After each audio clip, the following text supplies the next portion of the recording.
आज मैं गहराई से जानने की कोशिश कर रहा हूँ क्यों इस्लाम में औरत की इज्जत को इतनी ऊंची जगह दी गई है, और इस सफर में मैं कुछ हैरान कर देने वाले सच तलाशने वाला हूँ।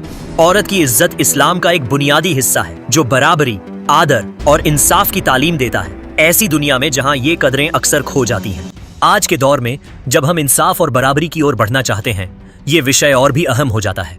अक्सर लोग ये समझते हैं कि इस्लाम औरतों को दबाता है, उन्हें मर्दों से कमतर समझता है, लेकिन क्या सच में ऐसा है? हकीकत में औरतों के साथ जो जुल्म या नाइंसाफी होती है, जैसे तालीम से महरूम रहना, छोटी उम्र में शादी या तशद्दुद का शिकार होना, ये सब इस्लाम की वजह से नहीं बल्कि समाजी और सांस्कृतिक रस्मों की वजह से है। ये मसले हकीकी हैं, लेकिन इनका ताल्लुक इस्लाम से नहीं है, बल्कि कुरान और हदीस में औरतों के साथ नरमी, इज्जत और रहमदिली से पेश आने की ताकीद की गई है। औरतों की ये जद्दोजहद पेचीदा और कई पहलुओं वाली है, इसलिए हमें इन बातों को समझदारी और गहराई से देखने की जरूरत है। हमें ये फर्क समझना होगा कि कौन सी बातें मजहबी तालीमात हैं और कौन सी सिर्फ सांस्कृतिक रवायतें।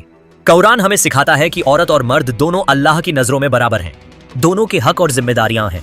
ये पैगाम उस वक़्त के लिहाज से इनकलाबी था जब दुनिया के ज्यादातर हिस्सों में औरतों के कोई हक नहीं थे।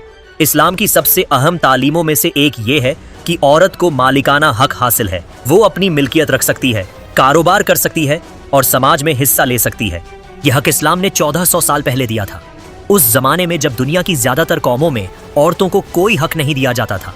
हजरत आयशा रजी अल्लाह ताला अन्हा, जो पैगंबर मोहम्मद की अहले बैविया में से थीं, एक बेहतरीन मिसाल है। वो आलिमा, उस्ताद और इस्लामी तारीख की एक अहम शख्सियत थी। उनकी जिंदगी इस बात की गवाही देती है कि इस्लाम ने औरतों को इल्म हासिल करने, तरक्की करने और समाज में अपना किरदार निभाने का पूरा मौका दिया। हजरत आयशा रजी अल्लाह ताला अन्हा और उनके जैसी औरतों की जिंदगी आज भी मुसलमानों और गैर मुसलमानों दोनों के लिए प्रेरणा का जरिया है। इन औरतों की जिंदगी से हमें मालूम होता है कि इस्लाम में औरत की इज्जत कोई नजरिया नहीं बल्कि एक हकीकत है जो समाज में असली तब्दीली ला सकती है। आखिर में कहा जा सकता है, औरत की इज्जत इस्लाम की बुनियाद है जो बराबरी, आदर और रहम की तालीम देती है। इस बारे में आपकी क्या राय है? नीचे कमेंट में जरूर बताइए, और अगर आपको ये वीडियो पसंद आया हो तो इसे शेयर कीजिए ताकि और लोग भी इस्लाम की असल तालीमात को समझ सकें।